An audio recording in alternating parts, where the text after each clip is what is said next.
জবা গাছের মাটি তৈরি করতে গেলে আপনাকে 4 ভাগ মাটি এবং 4 ভাগ কম্পোস্ট সার আপনাকে নিতে হবে। এটা আপনি ভার্মি কম্পোস্ট নিতে পারেন, অথবা আপনি গোবর সার নিতে পারেন, অথবা আপনি পাতা পচা সার নিতে পারেন, অথবা আপনি কিচেন কম্পোস্ট, যেগুলো সবজির খোসা তৈরি করা, সেই সার আমরা নিতে পারেন। তার সাথে আমরা দেব 1 ভাগ বালি আর 1 ভাগ জৈব মিশ্র সার। জৈব মিশ্র সারটা কী করে বানাবো? 1 মুঠো সর্ষের খোল, 1 চামচ হাড়ের কুচি, 1 চামচ হাড়ের গুঁড়ো বা বোন ডাস্ট, 1 চামচ খুরকুচি, গবাদি পশুর পায়ের খুরকুচি 1 চামচ, 1 চামচ রক্ত সার, আর 1 মুঠো শিং চিল্কা বা হর্ন ডাস্ট ভালো করে মিশিয়ে দেব।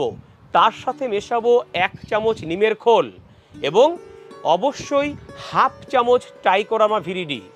এই টোটাল মিশ্রণটা ভালো করে মিশিয়ে এখান থেকে আমরা 1 ভাগ মিশ্রণ তৈরি করে সেই মিশ্রণটা মাটির মধ্যে মিশিয়ে দেব বন্ধুরা।